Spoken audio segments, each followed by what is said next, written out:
좋은 분위기 속에서 첫 한미 정상회담은 마무리가 됐습니다. 그러나 뭐 오게티라고 해야 될까요?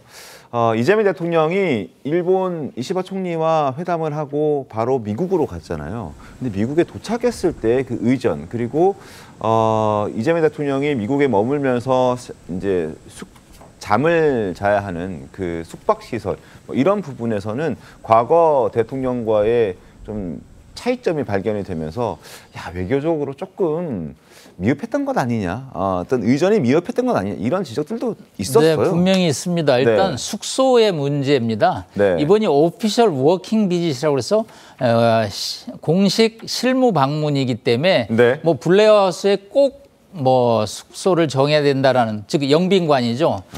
그리고 또 뭐 일부에서는 리노베이션 중이다. 네. 지금 블레어하우스가. 그래서 거기 안 가는 것도 뭐 크게 이상하지 않다. 그런데 필리핀 대통령이 또 지난번에 나 거기 묵었다라고 또 자랑을 했거든요. 그렇기 때문에 리노베이션 때문에 못 간 거라는 또 설명은 조금 맞지 않는. 그래서 사전부터 미국 언론에서는 쉽지 않은 회담이라는 얘기를 했고요. 네. 또 공군기지에 내렸을 때 의전이 또 좀 약했습니다. 맞아요. 대령 그 기지 책임자하고 부의전장 그 여성분이 안경을 네. 쓰고 나오셨는데 이거 좀 홀대 아닌가 좀, 그래서 좀 분위기가 심상치 않게 돌아가는 거 아닌가 하는데, 그것도 또 지나고 나 보니까 또 트럼프의 거래 기술에서 상대를 좀 눌러놓고 홀대하다가 조금 끌어올려주면 상대가 감격하는 뭐 그런, 그래서 기존의 어떤 서밋, 어떤 정상회담으로는 이해 안 되는 의전, 네. 뭐 빨간 카페트가 깔리지도 않고, 네. 그래서 그런 측면인데, 또 지나고 나서 쭉 흐름을 보면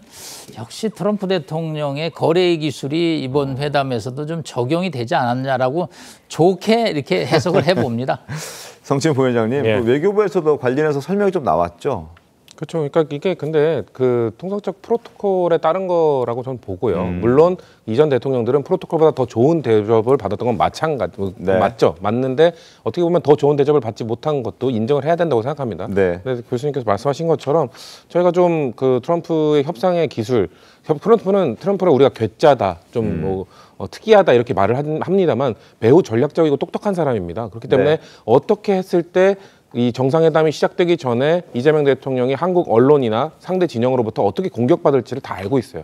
이렇게 해주면, 이렇게 의전하면 네. 아마도 회담 전에 압박을 받을 것이다. 그 압박을 받은 이재명 대통령이 협상의 테이블에 앉게 되면 내가 유리한 협상을 이끌고 갈 수 있다라는 그 전략적으로 저는 그런 의전과 그런 그 숙소 배정을 했다고 저는 보고 있고요. 네. 그럼에도 불구하고 저는 이재명 대통령이 아까 우리가 다뤘던 페이스메이커, 피스메이커, 이거 매우 트럼프 대통령의 그 내십을 잘 활용한 거라고 봅니다. 저는 사실 문재인 정부 때는 우리가 페이스메이커가 되고 피스메이커가 되고 싶어 했잖아요. 근데 네. 아주 실용적이고 현실주의적인 이재명 대통령은 국제적 상황, 북한의 변화, 미국의 변화, 미국 지도자의 변화, 이런 것들을 생각했을 때 우리가 지금 페이스메이커를 계속 주장하는 것보다는 피스메이커를 주장하는 것보다 더 헷갈립니다.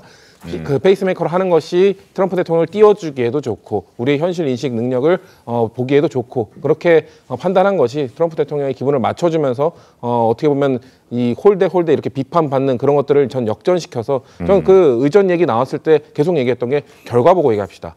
트럼프 대통령이 이런 어떤 전략을 갖고 펼치고 있는 것 같은데 이걸 통해서 어떻게 극복하고 결과를 만들어내는지를 보고 얘기합시다라고 얘기했었는데, 아직까지 뭐 아까 말씀하신 것처럼 디테일은 나오지 않았습니다만 네. 지금까지는 저는 만족스러운 결과 아닌가라고 말씀드리고 싶습니다.